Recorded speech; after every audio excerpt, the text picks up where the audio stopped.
I'm at the front of my field right now, taking samples of my, data of my current soil conditions.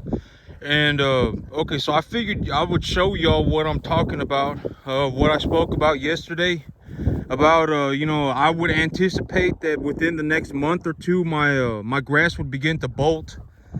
And so if you look at the grass right now, this grass, I would say, it's about a foot tall. The grass right now is about a foot tall.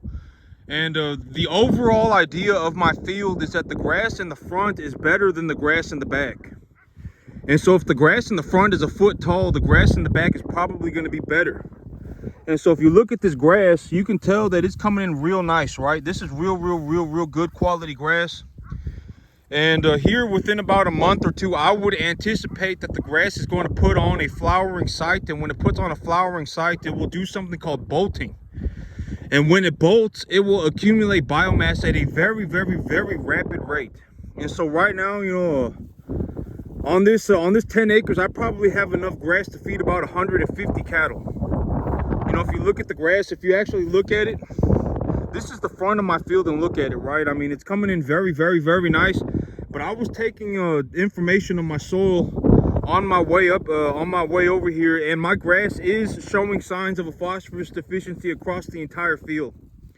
And so if you look at the grass, if you look real close at it, you can tell that it's kind of turning like this bluish color. So it's turning kind of like a dark green, like this unusually dark green, right?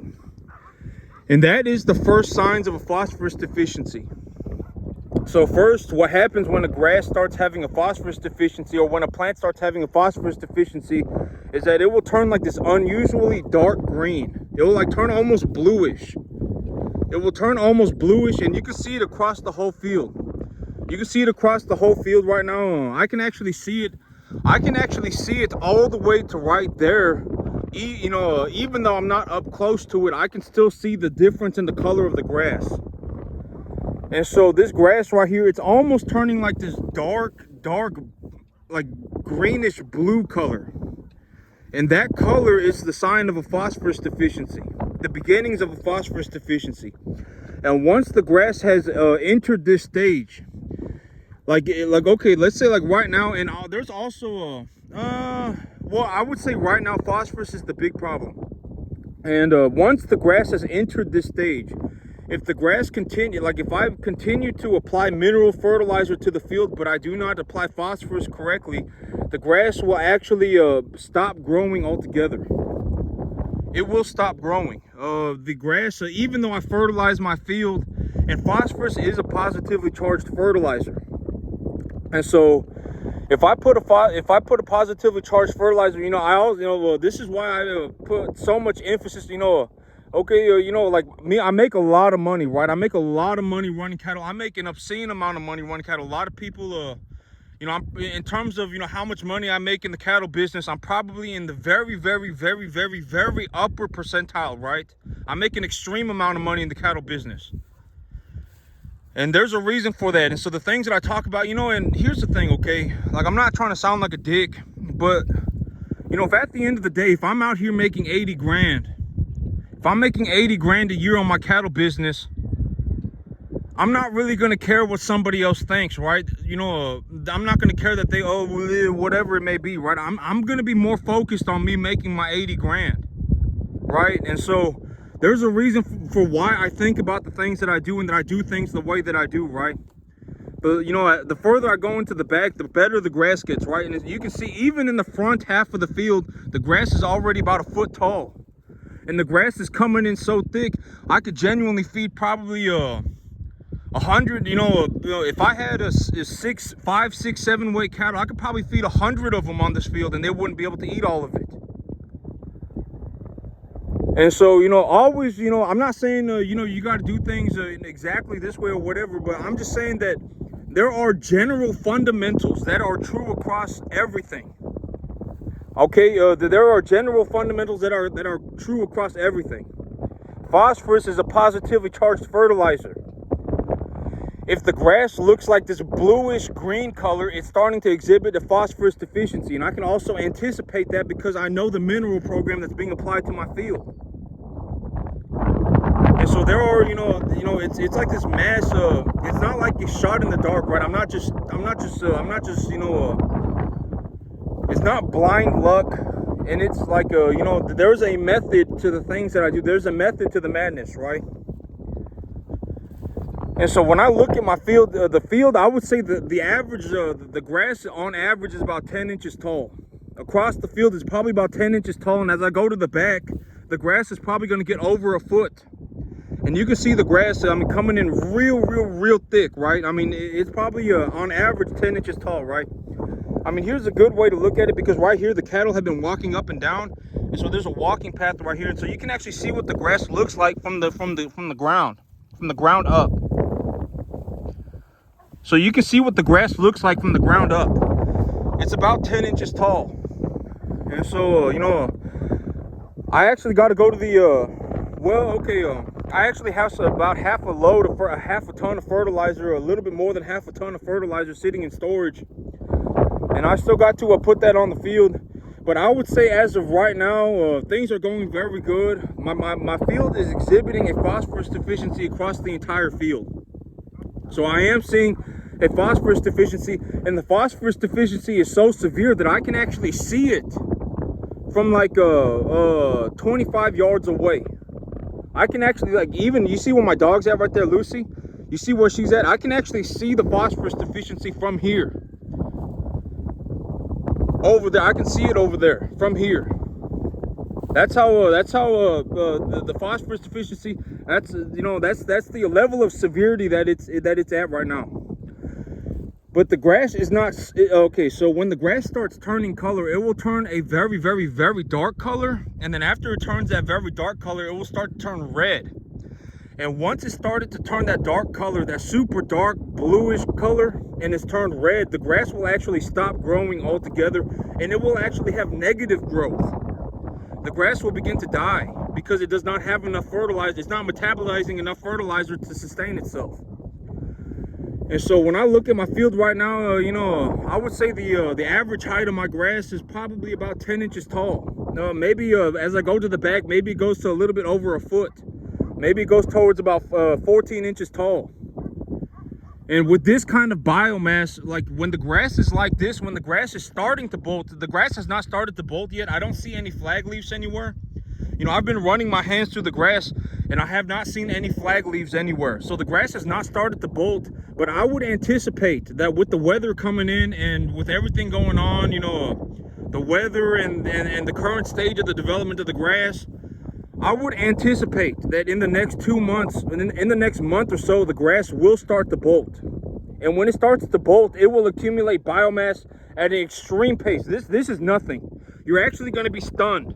Granted that we get some water, we need rain for the grass to develop properly. We will need a good bit of rain, but it's also going to be March and April. March, April, May tend to be our wettest months. So March, April, May tend to be our wettest months, and this grass right here will accumulate biomass at an extreme pace. When it starts to bolt, it will accumulate biomass at an extreme pace. But here about March, April, May, about April or May, I will probably have to plow this all under because it will have bolted, and then the grass will die. After it puts on seed, the grass will die. And so I will have to plow this under in any circumstance. And if it starts getting over 80 degrees on a regular basis, like if it's over 80 degrees on a regular basis in the afternoon, this particular cultivar of grass will not grow anymore. It will stop metabolizing altogether because it's too hot. Essentially, it's too hot for this grass in particular, and I will probably have to change it out for something like I'm anticipating. Well, I'm looking to do a pearl millet this year. And so I'll change this out for a pearl millet. But this grass right now, I would say across the field is probably about 10 to 14 inches tall.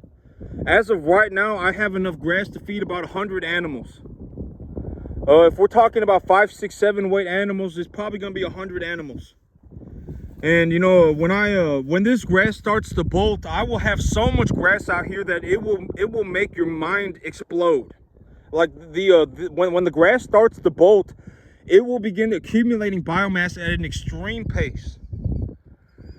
And also, one of the things that I did very well, that I had actually now that I look back at what I've been doing, I actually applied nitrogen fertilizer with the anticipation of slowing the flowering cycle. So if you cause a nitrogen imbalance in the plant and you reduce the amount of phosphorus that's in the plant, you can also increase the time of vegetation that the plant is undergoing.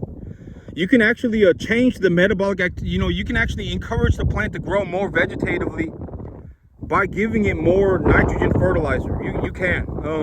And so, you know, when I look at my field right now, my field is about 10 to 14 inches tall. My grass is about 10 to 14 inches tall. And I don't have a single flag leaf on my grass yet. So my grass has not started to accumulate any sort of flowering, it's not starting to flower yet at all. And, you know, and so right now, when the grass does begin to flower, it will begin to accumulate biomass at an extreme pace. I will have enough grass out here to feed hundreds of animals. And so, you know, 50 cattle are not going to eat all of this. I almost guarantee it. You know, it's just not going to happen, right? And this is, you know, over the last month, this cost me about $250. But I've also decided that I'm not going to feed my animals creep pellets anymore. I'm not going to feed them creep pellets anymore. I'm just, you know, because the creep pellets, I pay $200. I pay like $220 for 20 bags. And it's like, you know, if I pay $500 for fertilizer, I can get a metric ton of fertilizer. I can get 1 tonnage of fertilizer. And if I pay $200 for a creep feed, $220 for creep feed, I've legitimately increased my expenses by 50%. And so I've decided that I'm not going to feed my animals creep pellets anymore. I'm just going to feed them straight grass and corn. I'm going to feed them straight grass and corn, and if they need a protein supplement, I've got a peanut hay sitting in the barn. But you know, one of the most basic feed rations that I utilize personally to feed my animals is a high protein supplement that has decent digestibility, so something at least 60% digestible, and at least you know, I usually like to use something that's about 16% protein. So 16 to 18% protein. When I don't use a dairy quality alfalfa or anything like that, because that stuff, it kind of risky. Dairy quality alfalfa and like this peanut hay that I have in storage right now is 18% protein, and the animals are still having massive diarrhea problems when they eat it just straight. And so I would say about 16% protein would be like in terms of forage material. 16% protein would be good. And then I mix that with corn, commodity corn, as an energy supplement. And then if I need to, usually the hay tends to have more calcium in it. From what I've seen, if I just feed an animal good quality hay and I give them a commodity corn, and then I give them just a little bit of, like a couple small little handfuls of 2-to-1 calcium phosphorus ratio, a micro mineral, a vitamin pack in their corn. I just mix a little bit in, and I just feed that to them. They'll gain weight just fine. They'll put on but there are you know, one of the big I've always said there's a reason why I don't give straightforward answers, right? Is because once anybody understands the fundamentals of how to do anything, once you've learned the basics, you can make the solution however which way you want. You just don't want to end up in a situation where you believe that you were born with the basic knowledge and that you fell out of heaven at 7. You don't want to be that person, right? As long as you have as long as you have an understanding of the basics, after that point you can do whatever you want. If you want to limit feed a high energy, high protein ration, a high grain ration, if you want to limit feed that to your animals, you can do that. If you want to mix your own rations by utilizing a high protein hay and mixing that with a commodity corn, let's say you were watching the commodities markets and you're like, oh, like right now corn is at like a somewhere around like a 3-year low, right? You look at the price of commodity corn and you say, oh well, corn right now is is at a 3-year low. Is at a 3-year low, so it's probably a good time to buy corn. And if it's at a 3-year low, depending on, like here in Texas, we pay a premium for corn, but I don't really care. I don't really care that I have to pay $2.15 a ton when somebody else has to pay $1.75. I don't really care about the 40 bucks. My big advantage is that I live in an area where I can grow grass like this 8 months out of the year, right? That's my big advantage. And so I always say, do not play at a disadvantage, right? Life's not about being fair. You don't give away your advantage and go, oh, this is what's going to make the world fair, right? Always play to your advantage. Don't even worry about your weaknesses. And make a lot of money, right? That's what I say. And so, my big advantage is that I live in an area of the world where there is a massive excess of cattle. There are cattle everywhere. I mean, you can go to a sale barn every day of the week if you feel like it. There are just cattle all over the place. You can legitimately buy cattle except for Sunday. Okay, you can. Well, even if you set up something to purchase cattle on Sunday, I'm sure somebody will sell them to you too. You can legitimately buy cattle 7 days a week, right? There is a massive population of cattle in my area. The weather is very, very, very good for growing grass almost 8 months out of the year. That is my big advantage. And if I grow grass like this, on average, it costs me about $500 a month, and that includes the price of the seed. So, if I pay $500 a month, I get enough grass to feed almost 150 animals. So that's my big advantage, and that's what makes me a lot of money at the end of the day. And the thing about money, okay, so the thing about money, and I'm not saying that this is like the end all be all, right? I always say I'm not a saint and I'm not some life coach. I just got my perspective, and at the end of the day, the best thing for anybody to do is to do it for themselves. And if it came down to it, you should be willing to save yourself, right? And so, this is not I'm not like a life coach, or I'm not a financial coach, or whatever it may be. But from my perspective, what I do in terms of saving money, right? Because people, there are many ways to save money, and from my perspective, from what I believe, like this farm right here, I have a mortgage on this farm, right? And I have a mortgage on this farm, and I have a 30-year loan on this farm, right? I have a 30-year finance on this farm. I have a 30-year loan on this farm. So every single month for 30 years, I will be paying $1,150, right? That's just for the principal and the interest. And then I also got insurance, which is like 175 bucks. And so if I pay $1,100, let's say I pay $1,200 a month, right? If I pay $1,200 a month, then and for the first 10 years of the loan, my principal payments are about half, 30. Well, okay, I got a 3.75% interest rate. I got a very, very, very good interest rate. And so I purchased my farm when the interest rates were very, very low. And so even at the very beginning of my loan, about 40% of my payment is going towards principal. So every single month that I make a payment, if I pay $1,200 to the bank, if I pay, let's say $1,200, about 500 of that, $1,200 is money that's going back into my pocket. It's equity that is going into the property. And so every single month I am saving $500 because I am generating equity in the property. And from my understanding, this property's also gone up in value by like 1% or something like that. But I don't really know. I haven't talked to a banker about that. What I do know, I haven't gotten my property appraised or anything. What I do know is that every month that I make a payment, I save about $500-600. And so the equity in my property is the equity in my investments, not just my property, my investments in total. The equity of my investments is how I personally save money. And this is not a financial advice. I'm not a life coach. I'm not, whatever. I'm just a guy running cattle in his backyard, right?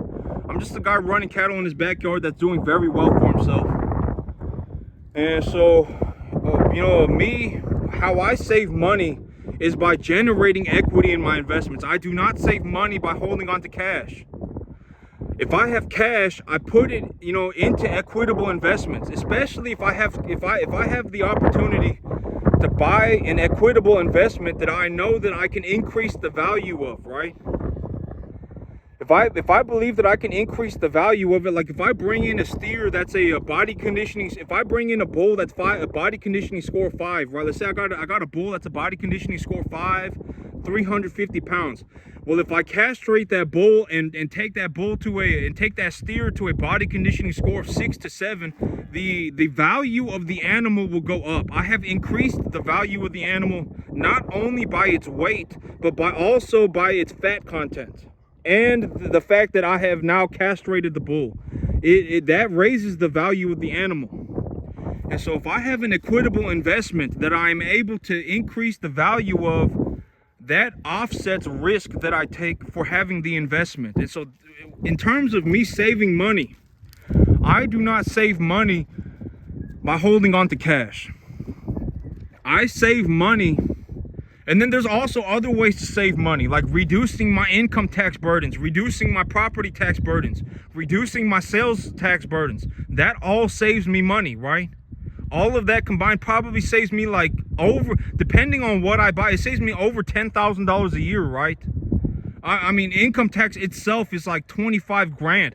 I haven't filed my income yet, but my income is gonna be like over 150,000, because I got very fortunate, right?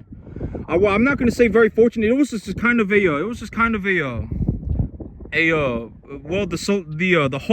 whole thing. The cattle market skyrocketed. It legitimately, I went from paying $400 a calf to paying $800 a calf. Animals went from being sold for like $1,000 to being sold for like $1,600. Legitimately, the market went up like 60%. Like, the 40 calves that I had before, if I had sold them in the market, if the market had gone sideways, the animals that I had sold before, I would have probably gotten 40,000, 45,000 for them.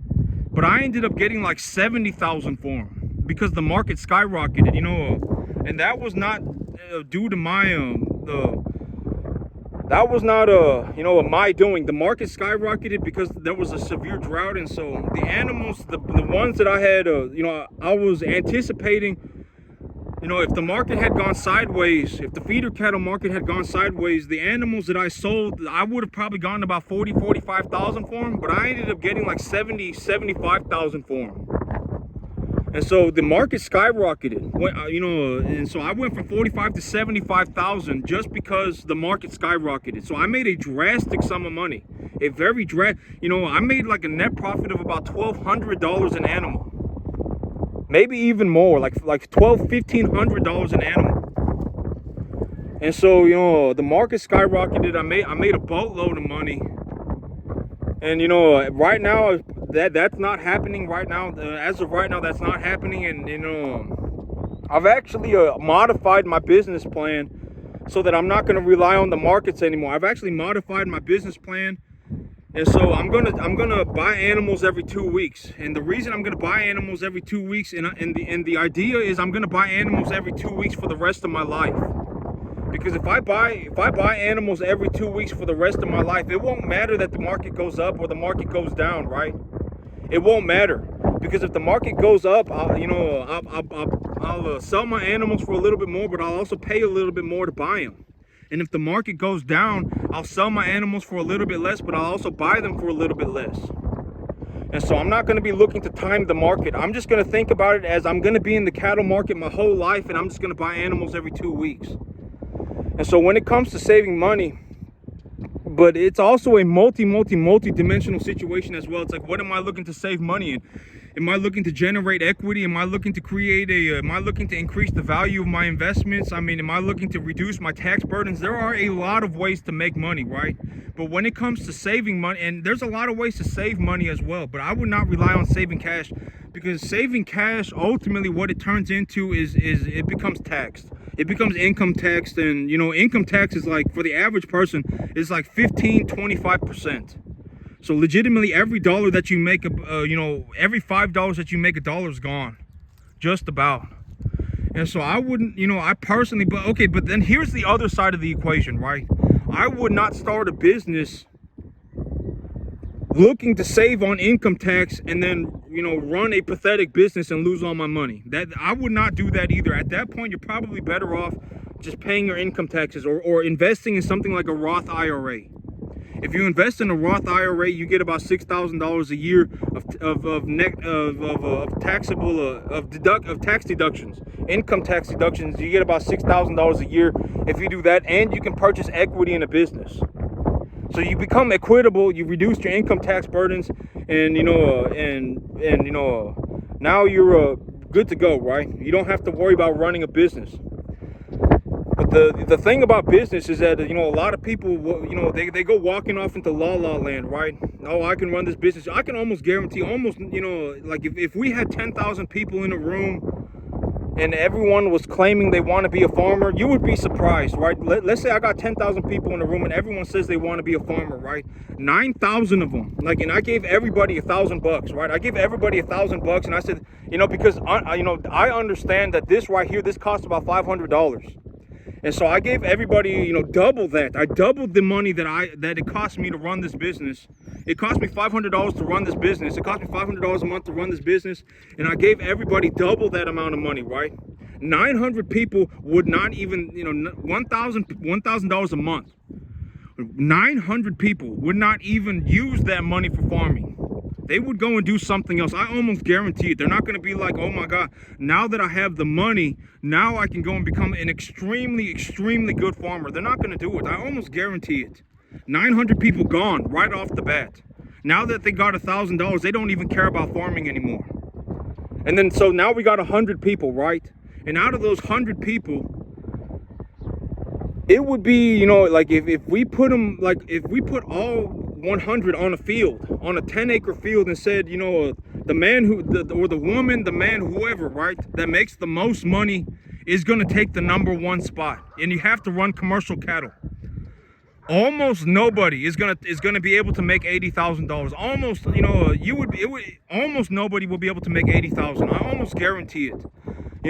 I'm not saying, go around and take a look around, right? Go around and just take a look around and see what people got going on. And I almost guarantee that people are not just going to turn around and do this because now they have the $500 that it takes. They're just not going to be able to do it because, it's like, when people actually figure out what it takes to do this,